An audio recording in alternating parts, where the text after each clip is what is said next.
Hello everyone, आज की video में हम अपना न्यू टॉपिक यानी कि homomorphism and automorphism chapter 3 of group theory start करेंगे। इससे पहले मैं चैप्टर फर्स्ट और चैप्टर फोर्थ ऑलरेडी अपने चैनल पर अपलोड कर चुकी हूँ। अगर आपने चैप्टर 3 नहीं किया तब भी आप चैप्टर 4 कर सकते हैं। चैप्टर 3 का चैप्टर 4 से कोई लिंक नहीं है। एक आधा पॉइंट जहाँ पर लिंक था वो मैंने उसमें अच्छे से ऑलरेडी एक्सप्लेन कर रखा है, तो आप अगर डायरेक्टली फर्स्ट के बाद चैप्टर 4 करते हैं तब भी आपको कोई प्रॉब्लम नहीं आएगी। और मेरा पर्सनल पॉइंट ऑफ व्यू ये है कि अगर बेशक सिलेक्शन के अंदर चैप्टर 4 नहीं है, स्टिल आप उसे करके जाइए, क्योंकि चैप्टर 4 आपका फर्दर एमएससी में और कोई भी आप कॉम्पिटिटिव एग्ज़ाम देंगे, नेट, आईआईटी, जेम, गेट या एनबीएचएम, वहाँ पर उसका बहुत यूज़ है। सिमेट्रिक ग्रुप एक बहुत इंपॉर्टेंट टॉपिक है आपके सिलेबस का, तो उसे प्लीज़ क्विट ना कीजिए। सेकेंडली वो इजी भी है, तो आपको इतनी प्रॉब्लम नहीं आएगी उसको करने में, तो उसको बिल्कुल भी आपने नहीं छोड़ना है। ठीक है, तो चलिए स्टार्ट करते हैं हम आज का चैप्टर अपना, होमोमॉर्फिज्म एंड ऑटोमॉर्फिज्म। होमोमॉर्फिज्म देखिए, होमोमॉर्फिज्म दो वर्ड से मिलकर बना है, first homo and second morphism. अभी तक भी देखिए आपने पढ़ा होगा कि होमो का मतलब क्या होता है। होमो हम किस लिए यूज़ करते हैं, सेम, जहाँ पर भी हमें सेम चीज़ दिखानी हो, जैसे कि होमो और हेट्रो, होमोजेनस इक्वेशंस भी आपने की हुई है, आप उसमें डिग्री देखते थे कि सेम होनी चाहिए। ठीक है, तो इसी तरीके से आपको होमोमॉर्फिज्म के अंदर क्या है कि सेम। अब आप सोचेंगे कि क्या सेम, देखो इसके अंदर हम जो मैपिंग डिफाइन करेंगे, देखो फंक्शन जब भी हम डिफाइन करते थे अभी तक, वो दो सेट्स के अंदर करते थे। एफ जो था हम ए टू बी पर डिफाइन करते थे, जहाँ पर ए और बी दो सेट होते थे। ठीक है, अभी तक 11th-12th में हमने ये ऐसे फंक्शन डिफाइन किया और अपनी बीएससी के अंदर भी किया हुआ है। ठीक है, अब है होमोमॉर्फिज्म। होमोमॉर्फिज्म जो मैपिंग होगी वो सेम स्ट्रक्चर के अंदर होगी। जैसे कि अब ग्रुप थ्योरी सब्जेक्ट हम पढ़ रहे हैं, इसके बाद आप 6th सेमेस्टर में लीनियर अलजेब्रा भी देखेंगे, तो उसमें वेक्टर स्पेस भी आप पढ़ेंगे। तो ग्रुप थ्योरी अभी आपने स्टडी की है सिर्फ, तो ग्रुप यानी कि दोनों ही तरफ ग्रुप, यहाँ पर ए और बी दोनों क्या थे, सेट। अब की बार ए और बी दोनों ही हम क्या लेंगे, ग्रुप। यानी कि देखो ग्रुप को हम नॉर्मली डिफाइन करते हैं जी से, अब दो की है बात यहाँ पर, तो G1 और G2 दो ग्रुप आपको डिफाइन करने हैं। ठीक है, देखो होमोमॉर्फिज्म के अंदर हमारे पास जो स्ट्रक्चर, जो मैपिंग डिफाइन होगी वो कहाँ से कहाँ पर होगी, G1 और G2, G1 से G2 पर। ठीक है, यानी कि डोमेन के अंदर जो हम एलिमेंट्स लेंगे वो G1 से होंगे और को डोमेन के अंदर G2 से। अब देखो आपको पता है, जब भी हमने ग्रुप को आज तक डिफाइन किया है, ग्रुप को जब भी हमने आज तक डिफाइन किया है, तो उसके साथ एक हम मतलब कि अलजेब्रिक स्ट्रक्चर है ग्रुप। ठीक है, तो एक ना एक बाइनरी ऑपरेशन भी आता है। ठीक है, तो G1 का जो हम बाइनरी ऑपरेशन लेंगे उसको ओ नाम देंगे, और G2 का बाइनरी ऑपरेशन हम नॉर्मली स्टार से डिनोट करेंगे। देखो होमोमॉर्फिज्म किसे कहते हैं हम, सबसे पहली जो हमारे पास कंडीशन है कि जो वो मैपिंग डिफाइन है वो ग्रुप से ग्रुप पर हो। सेकंड जो कंडीशन है वो मैं आपको अब बताऊंगी कि वो किस कंडीशन को भी सेटिस्फाई करे। जैसे आपने ग्रुप में भी देखा था, किसी भी सेट को, नॉन एम्प्टी सेट को हम ग्रुप कब कहते थे, जब वो चार हमारे पास कंडीशंस को सेटिस्फाई करता था। अब बात आ रही है कि किसी भी मैपिंग को हम होमोमॉर्फिज्म कब कहते हैं। फर्स्ट बात तो ये, अभी आपके लेवल पर बात की जाए तो वो मैपिंग ग्रुप से ग्रुप पर डिफाइन होनी चाहिए। सेकेंडली अगर आप इसको जनरल डेफिनेशन का नाम देंगे तो आप ये कहेंगे कि सेम स्ट्रक्चर से सेम स्ट्रक्चर पर मैपिंग होनी चाहिए। होमो का मतलब यही है कि यहाँ पर अगर आपने ग्रुप लिया है तो यहाँ पर भी ग्रुप लेंगे, यहाँ पर वेक्टर स्पेस लिया तो यहाँ पर भी वेक्टर स्पेस लेंगे, क्योंकि अभी आप ग्रुप थ्योरी पढ़ रहे हैं, जिसकी वजह से आपने यहाँ दोनों ही क्या लेने हैं, ग्रुप। ठीक है, आपके सिलेबस में ग्रुप है, लेकिन होमोमॉर्फिज्म का मतलब ग्रुप नहीं होता। इसका मतलब सिर्फ ये होगा कि जो मैपिंग है वो डिफाइन होगी सेम अलजेब्रिक स्ट्रक्चर से सेम अलजेब्रिक स्ट्रक्चर पर। यहाँ पर हमने जो अलजेब्रिक स्ट्रक्चर लिया है वो है ग्रुप। ठीक है, अब वो एक कंडीशन को भी सेटिस्फाई करनी चाहिए। वो कंडीशन क्या, मैं आपको वो बताऊंगी। उससे पहले मैंने आपसे एक और बात डिस्कस की कि हमारे पास देखो, हम जब भी ग्रुप का एक जो बाइनरी ऑपरेशन नॉर्मली जो डिफाइन करते थे वो जी स्टार से करते थे, ठीक है। अब वो स्टार आपके पास क्वेश्चन में दिया होता था, कभी मल्टीप्लिकेशन, कभी एडिशन मॉड्यूलो, कभी मल्टीप्लिकेशन मॉड्यूलो, कभी सब्ट्रैक्शन, कभी एडिशन। तो देखो डिफरेंट है। अभी आपके पास जो जनरल डिनोट करेंगे, यानी कि G1 के लिए हम जो बाइनरी ऑपरेशन है उसको O से डिनोट करेंगे, और G2 के लिए जो हमारे पास बाइनरी ऑपरेशन है उसको स्टार से डिनोट करेंगे। अकॉर्डिंग टू क्वेश्चन ये वेरी होते रहेंगे, यहाँ पर प्लस, यहाँ पर मल्टीप्लाई, यहाँ पर मल्टीप्लाई, यहाँ पर प्लस, यहाँ जो भी हमारे पास उस क्वेश्चन के अंदर ऑपरेशन होगा हम वही यहाँ पर मेंशन करेंगे, ठीक है। तो अब हम देखेंगे कि वो कौन सी कंडीशन है। पहली बात तो देखिए, मैंने आपको ये बताया था कि ग्रुप से ग्रुप पर होनी चाहिए मैपिंग, और एक कंडीशन को भी सेटिस्फाई करनी चाहिए, तभी हम उसे होमोमॉर्फिज्म कहेंगे। अब देख रहे हैं वो कंडीशन क्या है। एफ ऑफ ए और b is equal to f of a star f of b for all a b belong to G1। देखो यहाँ पर हमने G1 ही क्यों लिखा, G2 क्यों नहीं लिखा, वो इसलिए हमने किया क्योंकि देखिए ए और बी एलिमेंट हम डोमेन से लेंगे, और डोमेन में हमारे पास जो ग्रुप है उसका नाम है G1, इसीलिए हमने यहाँ पर क्या लिया, for all a b belong to G1। अब देखो ए एलिमेंट है G1 का, बी एलिमेंट है G1 का, इन दोनों के अंदर बाइनरी ऑपरेशन भी कौन सा होगा, ओ, ठीक है। तो ये जो बाइनरी ऑपरेशन लगेगा इसके अंदर वो G1 वाला ही लगेगा। अब देखो एफ ऑफ ए क्या है, ए की इमेज, ए की इमेज देखो हमारे पास मैपिंग कुछ इस तरीके से है। एफ, इसके अंदर एलिमेंट्स हैं G1 के, इसके अंदर एलिमेंट्स हैं G2 के। मान लीजिए यहाँ पर ए और बी हैं, तो इसकी इमेज एफ ऑफ ए होगी और इसकी इमेज एफ ऑफ बी होगी, ठीक है। तो एफ ए की इमेज एफ ऑफ ए किसके अंदर लाई करेगी, G2 के अंदर। तो ये एलिमेंट है G2 का, ये एलिमेंट है G2 का, दो G2 के एलिमेंट के बीच में कौन सा ऑपरेशन लगेगा, जो हमारे पास ग्रुप G2 का ऑपरेशन है, डेट इज स्टार। तो इसीलिए हमने इसके बीच में स्टार लगाया। कोई भी मैपिंग दो सेम अलजेब्रिक स्ट्रक्चर के बीच में जो इस कंडीशन को सेटिस्फाई करे उसे हम कहेंगे होमोमॉर्फिज्म, ठीक है।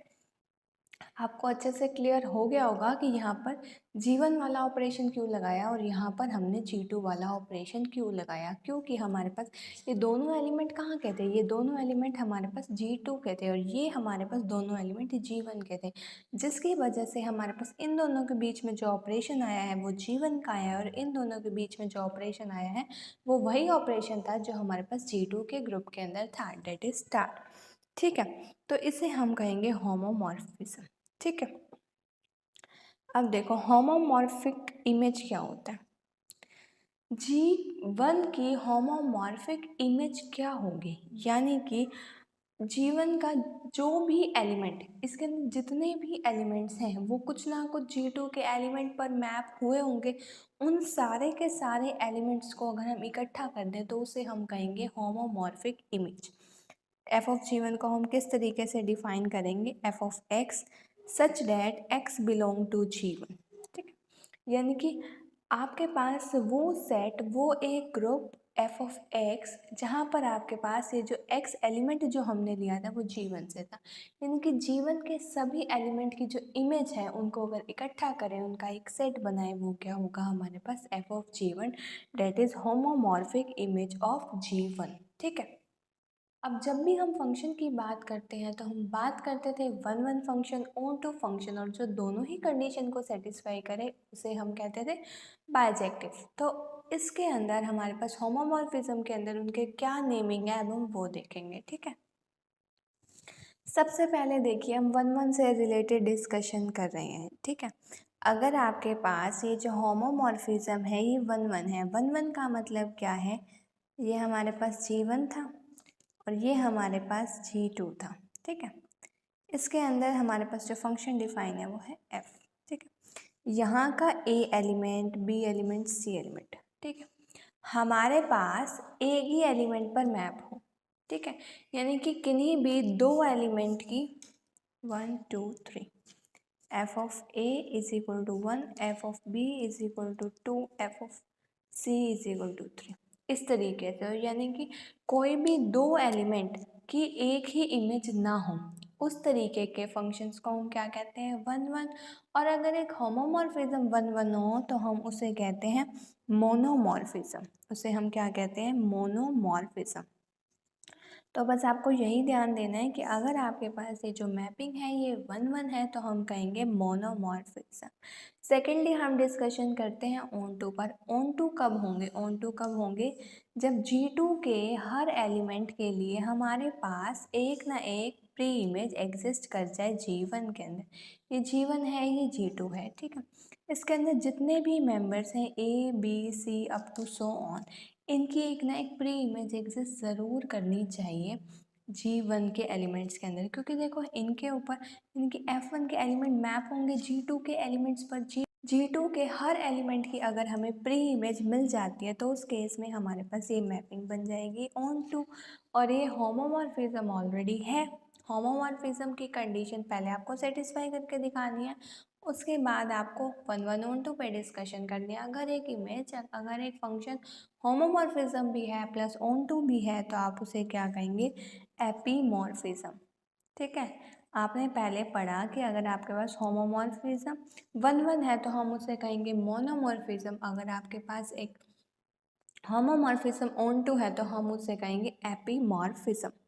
ठीक है, तो ये तो था हमारा वन वन और ऑन टू पर बात। अब इसके बाद क्या आता है, अगर एक होमोमॉर्फिज्म वन वन भी हो और ऑन टू भी हो, दोनों का कॉम्बिनेशन, फंक्शन में हम उसको बाइजेक्टिव का नाम देते थे, यहाँ पर हम उसे कहेंगे आइसोमॉर्फिज्म। यानी कि homomorphism plus one one plus onto के कॉम्बिनेशन को हम क्या कहेंगे, आइसोमॉर्फिज्म। आइसोमॉर्फिज्म भी एक इम्पॉर्टेंट टॉपिक है। इस चैप्टर के अंदर हम हर चीज़ को डिटेल से पढ़ेंगे, ठीक है। अभी तो सिर्फ इस वीडियो के अंदर आपका सिर्फ बेसिक है। सेकेंडली आपके पास अगर हर एलिमेंट की इमेज आइडेंटिटी पर मैप हो, देखिए किस तरीके से। अगर आपके पास G1 और G2 एज इट इज़, जैसे हमने पहले डिस्कस किया है, दो ग्रुप है, ठीक है।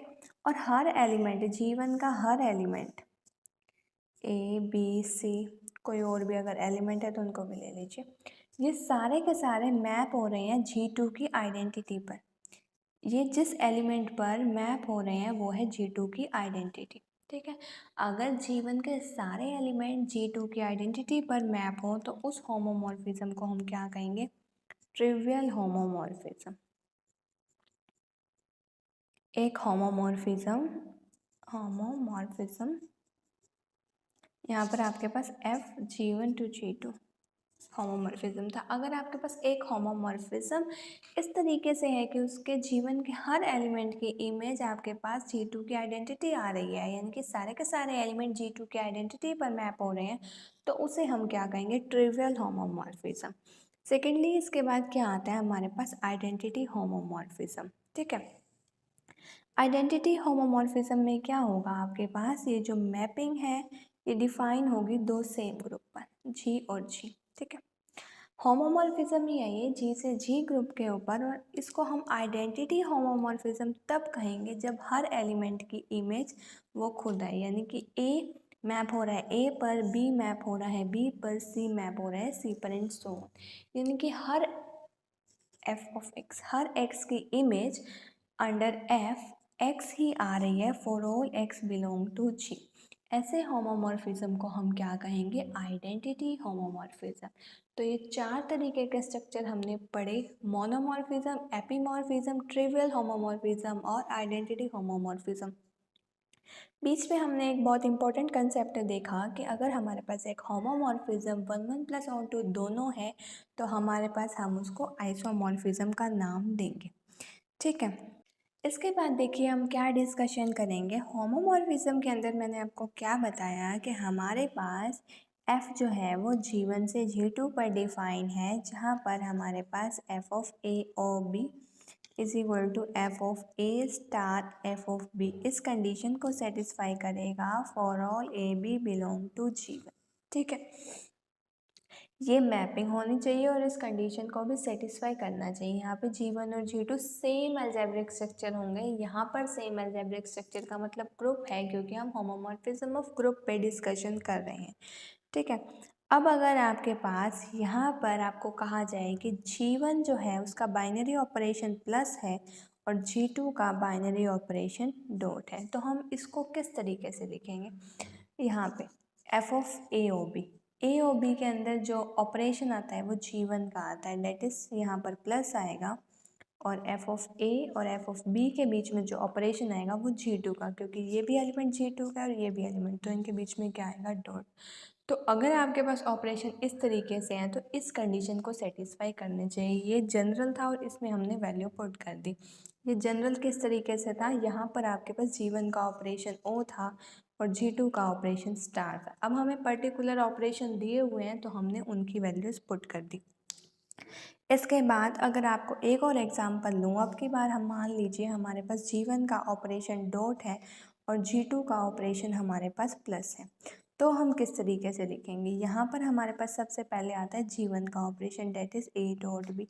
उसके बाद आपके पास आता है G2 का operation, that is F of A plus F of B। ठीक है, तो इस तरीके से आपको लिखना है। एक लास्ट एग्जाम्पल हम और डिस्कस कर लेते हैं। अगर आपके पास G1 का ऑपरेशन भी प्लस हो और G2 का ऑपरेशन भी प्लस हो तो आप इसे किस तरीके से लिखेंगे? F of a plus b is equal to f of a plus f of b. ये हमने इसलिए किया क्योंकि दोनों के बीच में ही ऑपरेशन जो था प्लस का था, अदरवाइज आप इसको ऐसे नहीं लेंगे कि सेम ऑपरेशन ही आता है। ये जो प्लस है ये G1 वाला है और ये जो प्लस है ये G2 वाला है। ठीक है, तो इस तरीके से हमने होमोमॉर्फिज्म के बेसिक कंसेप्ट्स पढ़े। ये थी हमारी फर्स्ट वीडियो, यानी कि बिल्कुल बेसिक वीडियो, जिसमें आपको ये पता लगा हम होमोमॉर्फिज्म किसे कहते हैं, और अगर एक होमोमॉर्फिज्म वन वन हो तो क्या कहते हैं, ऑन टू हो तो क्या कहते हैं, आइडेंटिटी होमोमॉर्फिज्म क्या है, ट्रिवियल होमोमॉर्फिज्म क्या है। इसके बाद हम इसको और फर्दर कंसेप्ट्स इसके नेक्स्ट वीडियो के अंदर देखेंगे। सेकेंडली इसके बाद आपको एक काम और करना है, आपको कमेंट्स के अंदर मुझे ये बताना है कि आपको 5th चैप्टर की रेगुलर वीडियोस चाहिए या फिर 3rd चैप्टर की। इसी बुक के अंदर आप अभी सिलेबस के अंदर 3rd चैप्टर कर रही हो या 5th, ताकि उसी की हमें रेगुलर वीडियोस चालू और दूसरे वाले चैप्टर की थोड़ी सी स्लो वीडियोस आएंगी। तो आपको ये चीज़ कमेंट सेक्शन के अंदर बतानी है। सेकेंडली ग्रुप थ्योरी का मैंने पूरा डिटेल कि आपको एग्ज़ाम के लिए कौन कौन से चैप्टर करने हैं ये भी अपनी वीडियोस के अंदर बता रखा है, तो ये आपको उसका लिंक डिस्क्रिप्शन के अंदर मिल जाएगा, जिसके अंदर मैंने कंप्लीट स्ट्रेटजी डिस्कस कर रखी है, तो आप वो भी जाकर देख सकते हैं। उसका लिंक डिस्क्रिप्शन के अंदर है। आपको इस वीडियो के अंदर कोई भी डाउट हो तो वो भी आप मुझसे कमेंट सेक्शन में पूछ सकते हैं। अगर आपका टाइम मैनेज नहीं हो पा रहा है लॉकडाउन की वजह से, आपकी ऑनलाइन क्लासेस की वजह से, और आप चाहते हैं कि आप अपने टाइम को पूरे अच्छे प्रॉपर तरीके से मैनेज कर पाएँ, जैसे कि मार्च से पहले हुआ करता था, प्रॉपरली आप पढ़ सकें, तो आपका एक अच्छे से पूरा सभी बच्चों को देखते हुए एक स्टडी टाइम टेबल भी मैंने बना रखा है, उसका भी आपको लिंक डिस्क्रिप्शन में मिल जाएगा, आप उसे भी चेक कर सकते हैं। ठीक है, so thank you so much for giving me a lot of support. Have a nice day.